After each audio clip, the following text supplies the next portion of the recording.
баяғыда бір аға мен іні болған екен.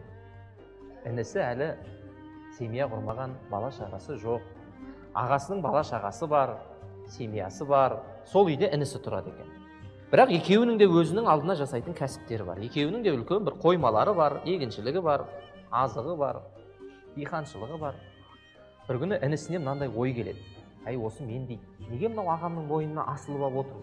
Бұның болса бала шағасы бар, бұның болса әйелі бар, ал мен болсам бір жағынан осы үйде жүрмін, бір жәрдемімді қылайыншы дейді. Сөйтіп ана өзінің қоймасынан бір қап бидайды алып ағасының қоймасына апарып қояды екен. Менің кішкентай болса да үлесім осы, ағама бір жәрдемім болып тұрсыншы деп бір қап бидайды ағасының қоймасына апарып қояды екен. Сөйтіп ағасы отырып ойланады екен. Әй, мынау інім жүр артымнан ерген.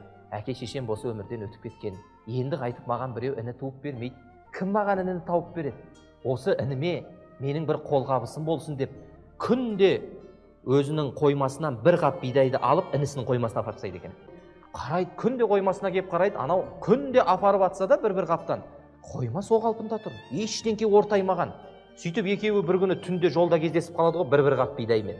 Ей, қайда кетіп бара жатсың дейді. Ағасы айтады, аға, енді бір осындай бір жақсылық жасайын деп күнде осындай бір қоймамнан алып, сіздің бала шағаңыз бар, отбасыңыз бар, мен сіздің мойныңызға масыл болып ілініп қалмайын деп бір қап бидайды сіздің қоймаңызға апарып жүріп едім десе, ағасы күледі дейді. Ей, әкемнен қалған, анамнан қалған тұяғымсың ғой сен менің. Енді біздің әке шешеміз кетті, маған ініні кім тауып береді? Осы қолғабысым саған болсын деп осы күнде түнделетіп сенің қоймаңа бір қап бидайды мен де апарып жүріп едім деп айтады.